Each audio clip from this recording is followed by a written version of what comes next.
Hello, everyone, and welcome to this week's episode of Medisodes. This week, we're going to be talking about COVID-19 tests. Why is testing so important? The two different types of tests, and also the importance of testing in identifying variants. So up first is Adrian. So I'll be talking about why COVID-19 testing is important. On an individual level, a COVID-19 test is a way of identifying whether you're infected with COVID-19 to see whether you need to isolate to reduce the risk of spreading it to another person. COVID-19 testing plays a far more significant role than just keeping people informed of if they're infected or not. Indeed, when looking at the bigger picture, testing for COVID-19 plays a crucial role in controlling the pandemic. From the past year of drifting in and out of lockdown, the one thing that we know for sure is that every single person can help the country control the pandemic. Even measures that may seem trivial and insignificant, such as wearing a mask or maintaining distance in public spaces, play a part in keeping us all safe and are crucial to the acceleration of Britain back to normality. And one of these measures is testing. Testing saves lives. There's no doubt about that. Testing everyone, even those that show no symptoms, is an essential measure that identifies positive cases promptly, which means that individuals can self-isolate earlier in the course of infection. Reducing the window of time in which people are infectious but unaware decreases the time for which people are spreading the virus to others, which is essential in slowing down the spread of COVID-19. It is recognized that nearly half of all COVID-19 cases are transmitted by asymptomatic people. This figure highlights just how important it is that all cases are identified and that people isolate accordingly and quickly. Identifying asymptomatic cases is not the only way in which testing saves lives. Testing allows for the identification of pre-symptomatic cases, that is, identifying a case before the patient has any symptoms. This allows the patient to seek out the necessary medical help and treatment before it's too late. An example of where the identification of pre-symptomatic cases is essential in saving lives is those who are extremely vulnerable. Seeking out medical attention earlier in the course of illness increases the chance of recovery and ultimately saves lives. The earlier that a disease is diagnosed, and this applies not only to COVID-19, the sooner they can be treated, and so the greater their chances of survival. Testing plays a key role in slowly reducing the measures that people have to live with, such as the gradual relaxation of lockdown that's happening now.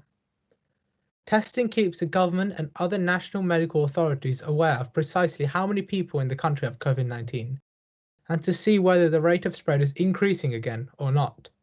Since the relaxation of lockdown is being done in a controlled manner, testing can show the extent to which the relaxation of a certain restriction increases the rate of infection. For example, the reopening of schools caused for the rate of infection to increase, but this was because most secondary schools in the UK are doing 2 tests a week, which means that more positive tests are being recorded. This is crucial data if infections become too high again. With this information, the government is more informed about the effectiveness of the restrictions that have been imposed upon society, so that, if measures to reduce spread are needed again in the future, only restrictions that are proven to be effective can be put into place. This helps eliminate a complete lockdown. We now move on to how testing plays a role in herd immunity. First of all, let's discuss what herd immunity is. Herd immunity is a concept of indirect protection from infectious disease when a sufficient percentage of a population has developed immunity to it. In the case of COVID-19, immunity can be developed either through vaccination or previous infections. Once the herd immunity threshold has been reached, the disease gradually disappears from the population, and if herd immunity is achieved worldwide, the number of infections will eventually fall to 0, and the disease is then eradicated. No more endemic transmissions occur. Vaccinations aim to provide a way for people to develop immunity without having to suffer the symptoms of COVID-19. One of the key factors that play a part in determining how to reopen society is the percentage of people who have developed immunity against SARS-CoV-2. This percentage is increasing rapidly with the rollout of the vaccines across Britain, especially in those who are most vulnerable to COVID-19 infection, since those are the people who are higher up the priority list for the vaccine rollout. Testing provides another key value in determining what proportion of the population have developed immunity to COVID-19. It is only through consistent testing of the population that it is possible to count the number of people who have already been infected with COVID-19, because these people will likely have developed antibodies against SARS-CoV-2 and are considered immune. With more frequent testing, more cases of people who will develop immunity to the virus can be identified, which provides a more accurate value of what proportion of the population is immune.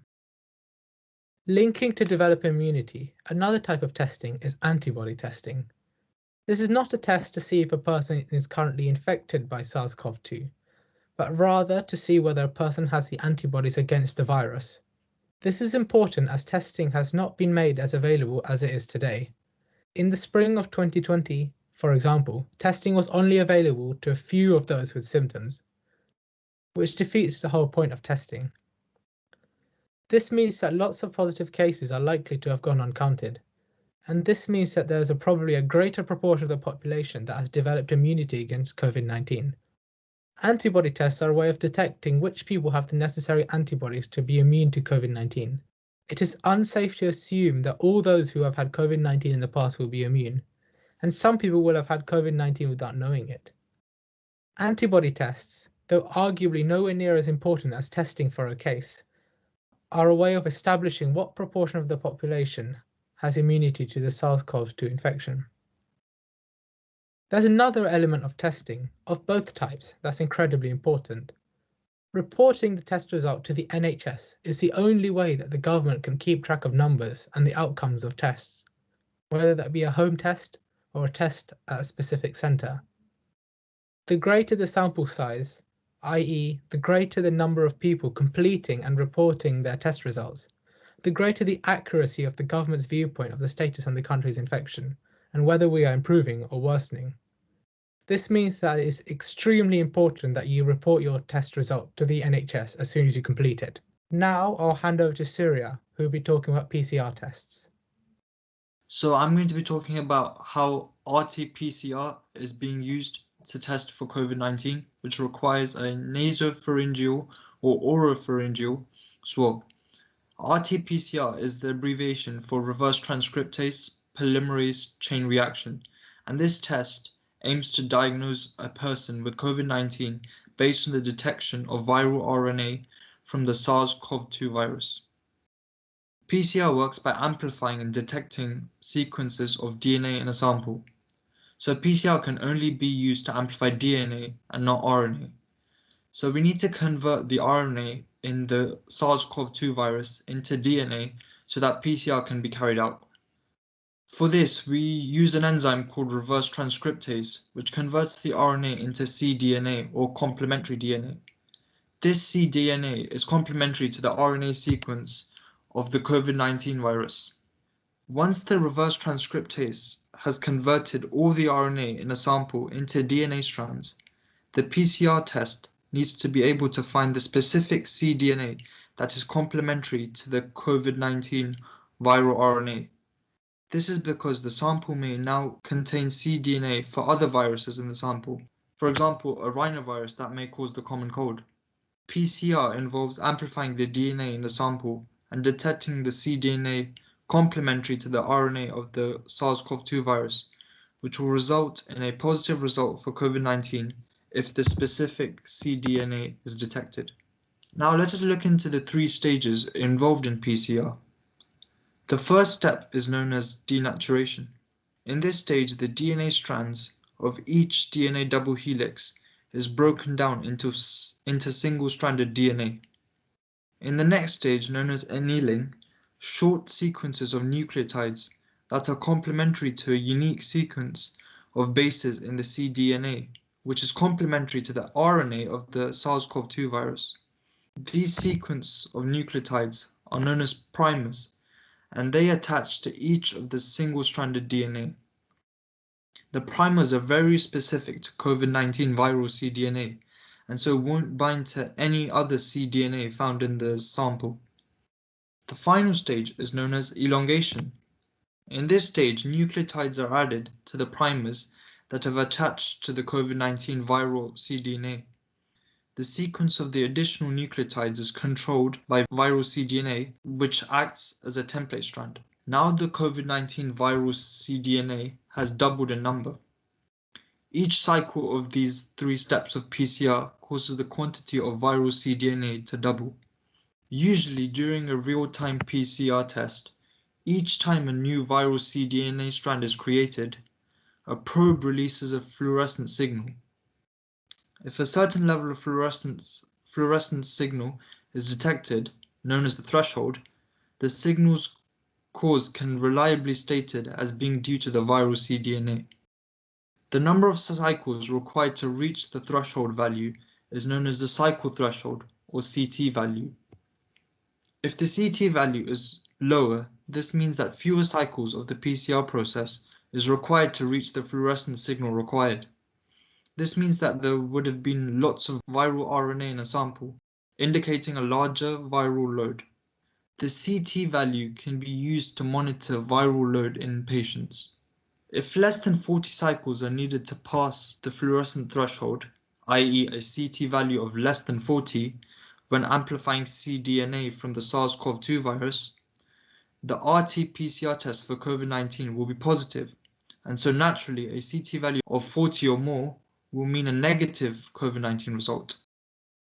Most countries require a negative PCR test before allowing an individual into their country. So that was just a brief overview of how RT-PCR works. And now on to Anupam, who will be discussing the lateral flow test. So let's begin with, what is a lateral flow test? A lateral flow test, also known as a rapid antigen test, is a rapid result test to detect the presence of an antigen in people. Its full name is a lateral flow immunochromatographic assay, or simply known as rapid tests. COVID-19 versions of the test work based on the same principle as pregnancy tests, which are the best known usage of this type of test prior to the pandemic. The way it works for COVID-19 tests is that a swab of the nose and throat is taken to produce a sample. This sample is then inserted into an extraction solution where it is mixed, and that solution is then dripped onto the sample pad of the test strip. So let's talk about the science of what is happening here. So the analyte, or the sample that is provided from the testee, is designed to capture antigen material taken from the nose, throat, and saliva. And that is to determine if there is any surface spike proteins from the SARS-CoV-2 virus particles. And this, being placed on the sample pad, then dissolves into the paper of the test. This liquid sample then moves via capillary flow through the paper, bringing along with it the spike antigens, which should be there if SARS-CoV-2 is present. And this then binds to artificially produced antibodies in the conjugate pad. This then forms an antigen-antibody complex of the antibodies, which are artificially produced on the test, and the antigens, which are from the SARS-CoV-2 particles. Now, they can now bind to 2 rows of embedded antibodies marked further along on the test kit. If the antigen is present, so if you are positive for coronavirus, the antibodies will bind to the embedded antibodies on both of these lines, the test line and the control line. However, if the antigen is not present, the antibodies will only bind to the control line and not to the test line. This then allows for the testee to see in a very simple to understand format whether you have a positive result, which is the control and test line being marked, a negative result, which is the control line being marked, or a void result. If the test isn't working properly, you may see no lines appear or a line only appear on the test line. So this will be due to a problem with the test kit itself. So how useful and effective have these lateral flow tests been? They've been extremely useful for a few reasons compared to PCR tests. They are far cheaper and easier to mass produce, and the results do not need to be processed in a lab, unlike the PCR tests. In fact, you can get results in 15 to 30 minutes, and they can be carried out by any person. They do not need to be carried about by trained technicians. Deborah Birx, the head of the White House Coronavirus Task Force, said in April 2020, there will never be the ability with the PCR tests to do 300 million tests a day or to test everyone before they go to work or to school, but there might be with the antigen test. And this mass capability of testing is why they're so useful. However, in terms of effectiveness, their reliability statistics have varied wildly. SAGE, or the Scientific Advisory Group for Emergencies for the UK, have published a paper on the 25th of November last year saying the tests have a 48.9% sensitivity or likelihood of detecting the virus when it is actually present in an asymptomatic individual. Nick Gibb, however, the schools minister for the UK, when questioned on the lateral flow test rollout in schools, said that only 1/3 of the tests received false positives. This is also supported by Health Secretary Matt Hancock, who said, based on research from the Porton Down Government Lab and Oxford University from the 8th of November last year, that the overall sensitivity is 76.8%, with over 95% of people with high viral loads picked up by the test. According to the government website in the UK, it says, lateral flow is useful for finding out if the person is infectious now and able to transmit the virus to others. The level of sensitivity is high enough to detect the vast majority of these cases. Lateral flow testing is less likely to return a positive result outside the infectiousness window. And so the reason for this variance in effectiveness from these studies mainly depends on who is carrying out the test. When carried out by lab scientists, it was shown that it has around a 79% of picking up positive cases. Slightly less so when done by trained healthcare workers, around 73%, however significantly worse when carried out by members of the public, only 58%. And while lateral flow tests can be carried out by the vast majority of the public, this variance in statistics has led to a lot of people being worried that mass rollout of these tests provides false security due to the number of false positives or false negatives that may come from the test. In terms of availability in the UK, on the 13th of March, only 30,000 tests had been carried out in the UK, corresponding to around 450 tests per million people, which is quite abysmal. In the early months of the pandemic, the UK government were heavily criticised for not increasing testing capacity fast enough. By the 31st of March, 143,000 people had been tested, which is a slight increase. However, as of January 2021, testing was running at over 3 million tests per week. And by the 9th of February, 75,693,515 lateral flow tests had been carried out in the UK. These tests are being given out in the schools as part of Operation Moonshot across the UK, and employers are able to order 2 free tests for all of their employees via the government website if they're registered as a business in England. There's also an online home ordering service allowing tests to be delivered directly to people's homes. And all of this, however, is being recommended only for asymptomatic people. If you are symptomatic, the government advice is to use a PCR test. Yesterday, on the 5th of April 2021, the UK government has actually offered free access to 2 rapid lateral flow tests. While this option is voluntary to take part in, it is highly encouraged by the government so that everyone can test if they have the coronavirus at this time. And now I'll move on to Shrey, who will talk about the variants of COVID. So another key concern in the pandemic is the emergence of many different variants, such as the Kent variant, which is the dominant variant in the UK and also across Europe. There's also the South African variant, and there's also the Brazilian variant. And you may remember from our first episode about COVID-19 vaccines that variants are a key concern in making sure that vaccines still work. Variants are identified by the COVID-19 Genomics UK Consortium, which is carrying out large-scale and rapid whole genome sequencing of virus samples. They do this by taking positive samples from COVID-19 tests and sequencing them in labs. They then compare this to variants that are already known and then identify whether variants are more or less virulent and more or less deadly by doing lab experiments on vaccine samples and on live tissues. The 3 main questions they want to know is, how widely are these variants? Do they make disease worse? Are the symptoms worse? Are you more likely to die from these variants? And what is the effect on treatments, particularly vaccines? So luckily, the 4 variants that are currently circulating in the UK as of the 31st of March do not show increased morbidity, but they do show increased virulence, so they more easily transmit between people. And that's just natural selection. That is the virus adapting to its surroundings. And the UK Genomes Products is a huge operation. It's providing 48% of the genomic testing globally. And hopefully the WHO hopes to expand this capacity to other places, particularly in America and across Europe. There are three main categories of variants: variants of interest, variants of concern, and variants of high consequence. So the ones we should be worried about are variants of concern, which are the four that are in the UK at the moment, which is the English one, South African, Brazilian, and another English one from Bristol.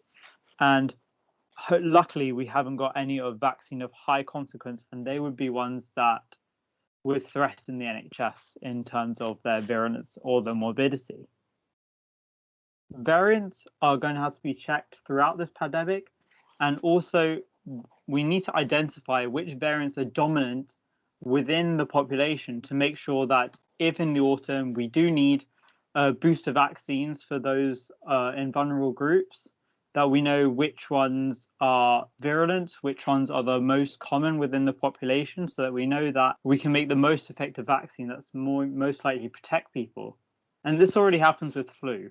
Every year we identify the strains of flu that are most common in that flu season, and we make the flu jab according to that. And there's no difference with COVID. It's expected that COVID is going to stay with us, and we're going to have to get used to identifying these new variants and making sure that we're one step ahead of the virus in producing vaccines. So that's our roundup of COVID-19 vaccines, how they work, why they're important, and why we still need to be wary of new variants. So, while the PCR test is more accurate, it takes nearly 2 days for the results to come back.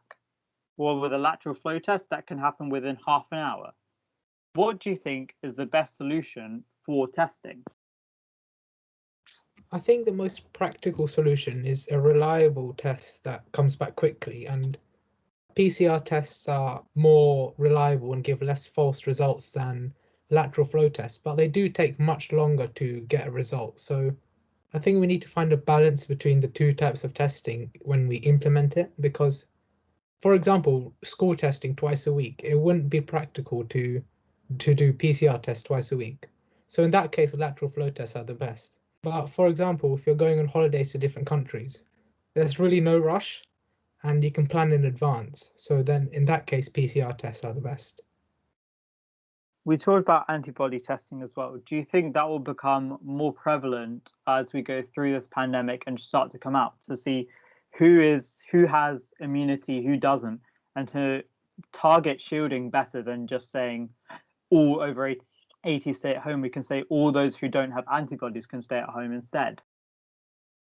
I definitely think that looking at antibody tests in a way of marking who has to remain at home and who doesn't opens up some interesting discussions, especially surrounding discussions such as vaccine passports or just test passports in general, because it opens up the option of people being chosen specially to be allowed to break the restrictions compared to other people if they've had the chance to receive these. I think testing as it is right now, in terms of the scale of the lateral flow tests and the PCR tests, if antibody testing was to come into prominence above those two, and people who did have antibodies were prioritized in terms of being able to break restrictions compared to people who didn't, I think that would cause a lot more problems. Because I think the problem with testing is not just one of the ability to test people, but it's also the willingness of people to take part in these tests. One big criticism of yesterday's announcement is that it is still voluntary and that it's missing out a lot of people who are not actively testing themselves. At the moment, as we said, the UK is testing loads of people, but obviously early in the pandemic that wasn't the case. The government had to fudge the numbers to get to their target, and some other countries, those that had previously had the MERS pandemic or SARS-1, they were much better prepared, such as South Korea, and they were able to implement testing really, really quickly. And do you think that if the UK had introduced mass testing like we have at the moment earlier on, that lives could have been saved? So I think that, as you touched on South Korea, they had a really effective strategy for testing early on during the pandemic, because they carried out testing through drive-throughs in car parks, and this allowed them to like complete each test in around 10 minutes. So I think that that level of efficiency and rapid testing allowed them to get a better picture of where they were in the pandemic early on. So they were able to like implement better strategies early on to limit the spread. So I think that the method of carrying out the tests were really important in terms of which countries were successful. Yeah, definitely. I would say that testing, especially in the early stages, when we didn't have any solution, we didn't have any vaccine, we didn't even have any treatments for it, testing was the key thing that could have been done. Now with vaccines, hopefully the need for testing is less, but we still need to make sure that we're testing and making sure that we're isolating if we have a positive test. Thank you for listening to our talk about COVID-19 tests. I hope you found it informative. Tune in next week for another episode of Medisodes.